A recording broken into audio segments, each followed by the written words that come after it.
Did any of the following actually happen as described in these scary stories? Dogman got inside the house. Dear Scary Stories NYC, when I visited the house I inherited to see if I should keep it or sell it, I knew the place was run down. It had been boarded up for years, and I had already been warned that it was infested with mice and a family of possum. The last thing I expected to learn, however, was that Dogman got inside the house.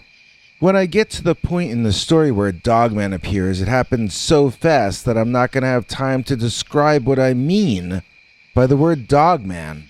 What I mean is this.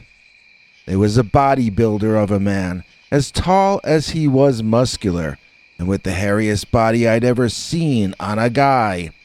In places, the hair was so thick as to seem more like silver-colored fur than human hair.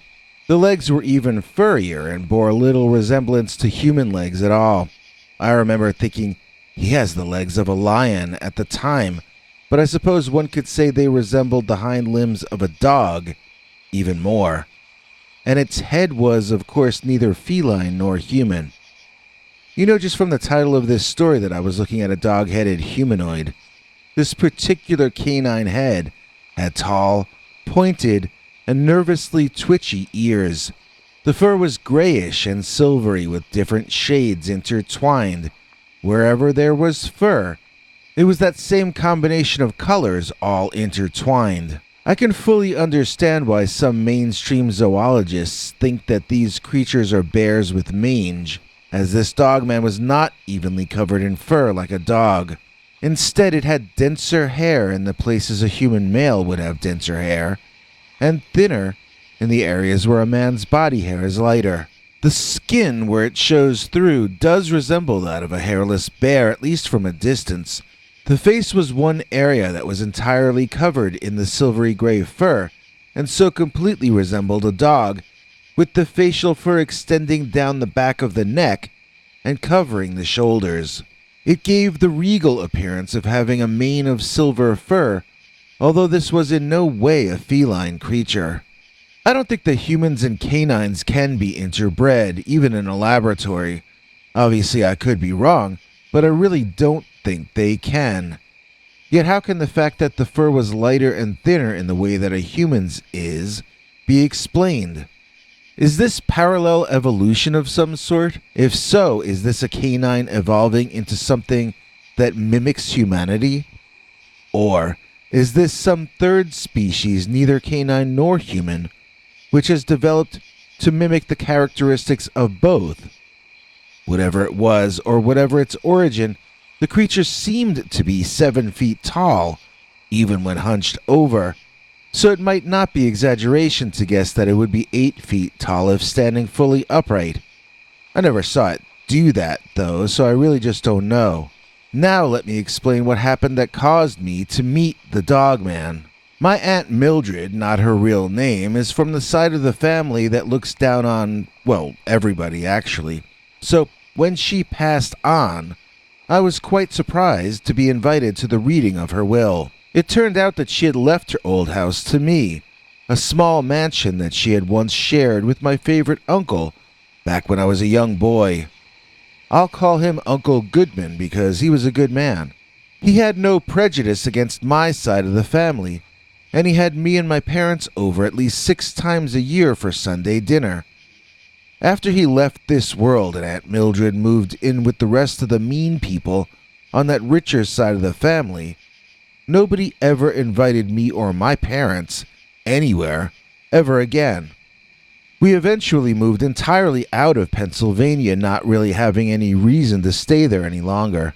This old house being left to me was my first reason to consider moving back to the state in my life. My family had other plans, though. They told me that the place was a mess and they would be happy to sell it for me or have it sold.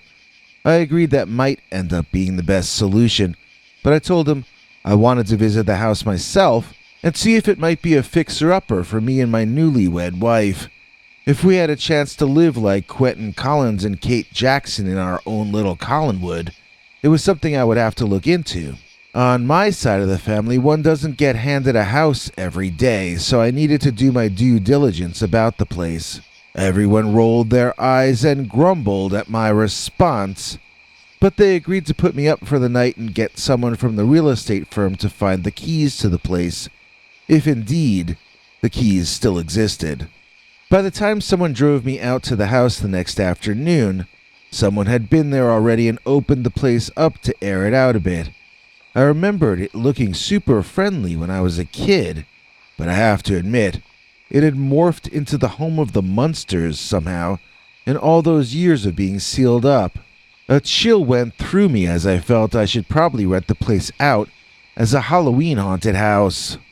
Walking into the front doors with one of my relations, we discovered the interior of the first floor was in much better shape than I had expected. Other than needing a few small repairs and a lot of serious cleaning, it was mostly just as I had remembered it looking. When I entered what used to be one of my favorite rooms toward the back of the ground floor, though, my relative feigned disgust and told me she would wait for me out front. The room had been haphazardly filled with random stuff, from furniture to cardboard boxes, and it smelled pretty deadly in there as well. I contemplated pulling stuff out one by one so I could climb inside, but I realized I would make myself filthy in the process. Besides, did I really want to find out what was emitting that terrible odor? It was too bad, though, because I remembered that room having a sliding secret panel in the back of it, and I wanted to test my memory to see if it was really there. I had been wondering for years if I dreamed the secret passageways, but my wondering would have to continue for longer. After opening another door and having dust fall all over me, I was about to give up and go out front to admit defeat. As I was brushing myself off, though, I knew I wanted to go upstairs to examine the old stained glass window, assuming it was still there. As nasty and dirty as it was in that house, I was growing increasingly excited that the house might be worth keeping and salvaging, even if it meant living in the same town as my family again.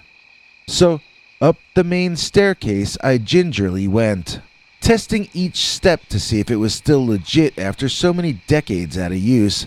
I made it to the top, walking face first into a cobweb that I never saw. I was trying to get it out of my mouth and out of my hair when out of the darkness the Dogman ran straight at my face, screaming like a madman with eyes to match. I turned to run down the steps but took a tumble, rolling down the entire flight instead. Aching all over, I looked up to see that Dogman at the top of the staircase, looking down at me, really angry, as though I had said his mom was ugly. He was showing off all his teeth with his jaws clenched shut, yet his lips curled way back, and he was breathing in and out of his mouth really heavily. He filled his lungs and emptied them, filled them and emptied them, all the while showing off his dagger-length teeth and never opening his mouth 1 inch. He stared me down. Whenever I looked up at him, he was already looking back at me. I felt like I had the strength to get back up on my feet and make a break for it, so I counted to 3 in my head, and I went for it. As I ran to the front door of the house, the creature barked furiously behind me. It was all I could do to keep moving forward, but once I was outside in the bright afternoon sunlight, the world seemed somehow normal and banal once again.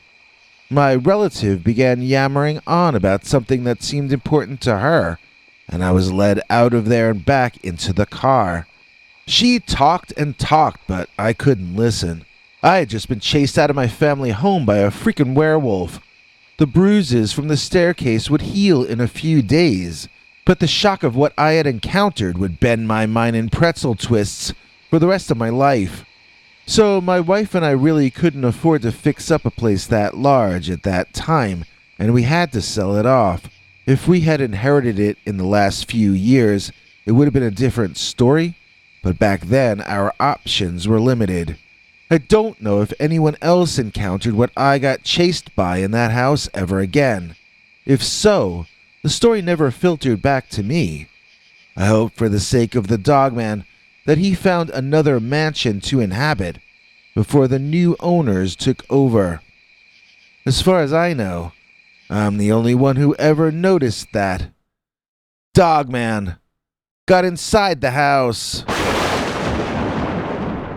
We've got another Dogman story coming up in a second, but first I'd like to thank our newest $10 member, today's executive producer, Nicole Gomez.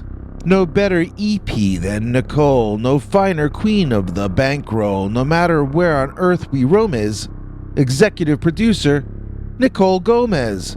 Please join us in thanking Nicole Gomez for making this episode possible. In exchange for her kind donations, Nicole gets to watch our secret uncensored Sunday night Dogman stories, plus our 15 hours of archived uncensored Dogman stories far too wild to ever show on this channel. Plus, Nicole gets to watch these shows as soon as they're uploaded. In fact, she watched this episode yesterday. You can have all these perks too by becoming a channel member. Just click the join link below this or any of our videos. Thanks to all of you guys, we get to put on a show multiple times every week, just like Mickey Rooney and Judy Garland putting on a show in the garage in those movies from 100 years ago. That leads right into our next story, which took place in the 1970s on a summer night when a family put on a private movie show for their neighbors out in their backyard.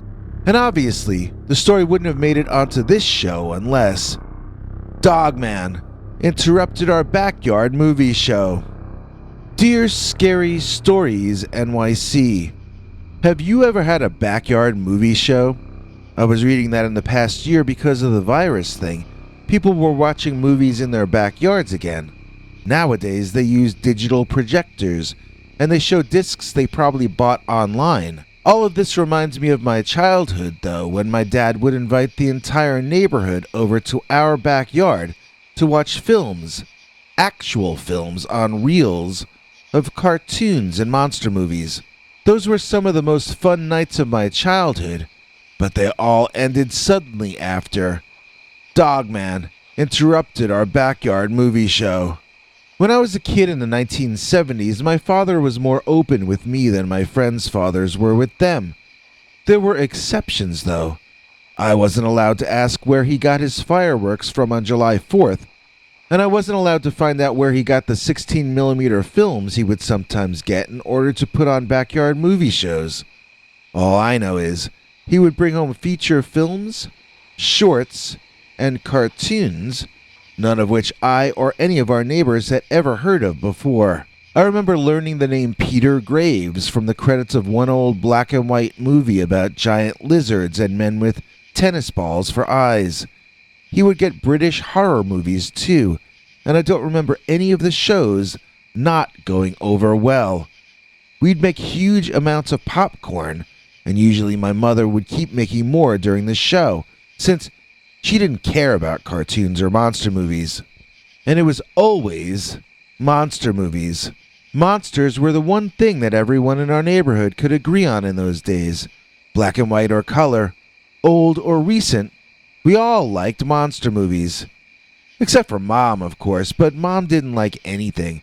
And if she ever had liked anything, she wouldn't have admitted it anyway. Mom was a martyr and a professional victim before there was even social media. She was ahead of her time. There was no point in offering to help her, since she'd only try to make you feel guilty for not helping all the time. So we just tended to let her do what she wanted. And what she wanted to do was overwork and earn victim points, same way she earned trading stamps at the A&P. So I remember one night, the last time we had a backyard movie night for ourselves and the neighbors. Mom was inside, sweating over a hot stove, making buckets and buckets of popcorn. Dad was operating the 16mm projector, and the rest of us were all sitting at the picnic table or on folding chairs around on the lawn, watching that week's monster movie. It was a black and white one about a man in a rubber suit, kind of a monster that attacked girls in bathing suits.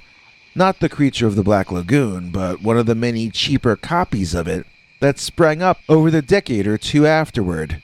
We were all having a ball as usual when my mother came out of the back door, dropped the big metal bowl of popcorn loudly all over the pavement, and screamed bloody murder. We all told her to be quiet and hush up. She was interrupting the movie. When she didn't stop screaming, and she began to point behind us, some of us eventually realized that Mom wasn't just being annoying for the fun of it this time. There was really a reason for her to be screaming. That's probably why a bunch of us joined her, and the party sort of broke up on the spot. There, in the trees between our backyard and the property belonging to our neighbors, stood a dark figure with bright, lit-up eyes. I screamed, but I was certain it was someone in a costume. I looked to my dad to see if he was behind this prank, but Dad looked pretty scared, and he was ushering the neighbors and their kids up the side of our house, away from the dark figure. That couldn't possibly be a good sign. Still holding my ground, still convinced that any apparent monster sighting that occurs during the showing of a monster movie must in some way be part of the show, I stared long and hard at our uninvited guest until he trotted or hopped a step or two forward into the light, and I saw that this was either the single greatest monster costume of all time, or else this was a real cryptid in the flesh. I had never seen anything like this before. It resembled nothing from any film I had seen up to that point. This creature was covered in dark fur from head to toe, and he had a head like a dark German shepherd. But this was not a German shepherd, and this was not a dog. It looked more like a dog head on the top of a heavyweight fighter, as this canine man had to have been 200 pounds at the least. Was it a kind of a man? Or was it a kind of an animal? It wore no clothes, yet it stood on its hind legs. I wondered what the creature was going to do next, but it surprised me with its choice. It did not snap at anyone. It did not steal our popcorn. It did not chase the neighbors. It dropped one of its very long front arms to the ground to support itself on a tripod base, and then it lifted its head to the sky, and it howled. The Dogman howled so loudly that people were covering their ears as they escaped our backyard. That was all I could take, too, as I ran into the house. I don't really remember what happened next, but I do remember that we never had movie night in the backyard ever again. I don't want to say exactly where this happened because my sister lives in that house now, but I will say it's in the western part of Pennsylvania, not far from West Virginia.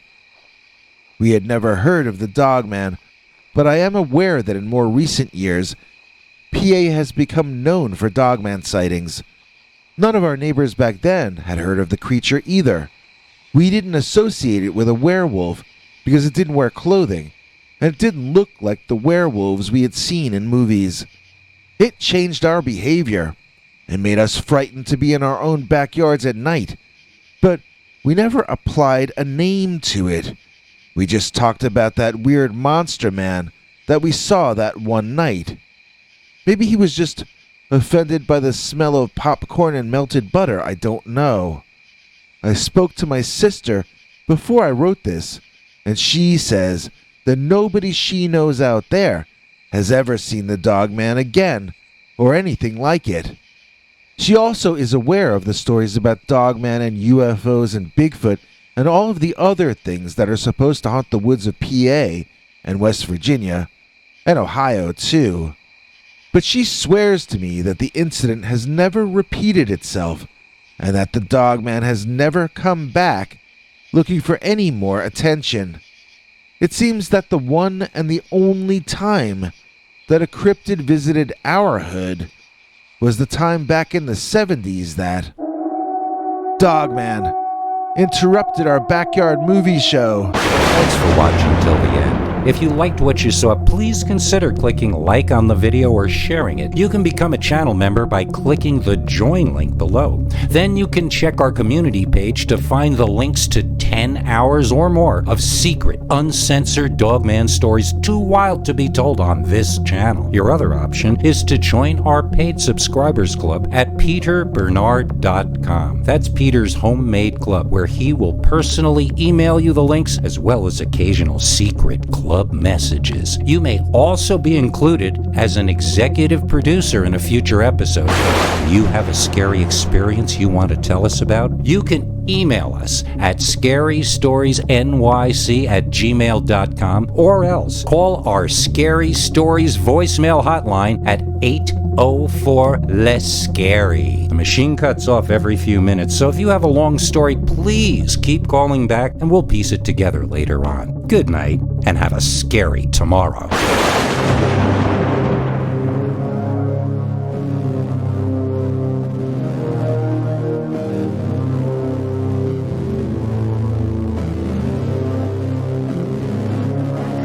Come back for more scary stories.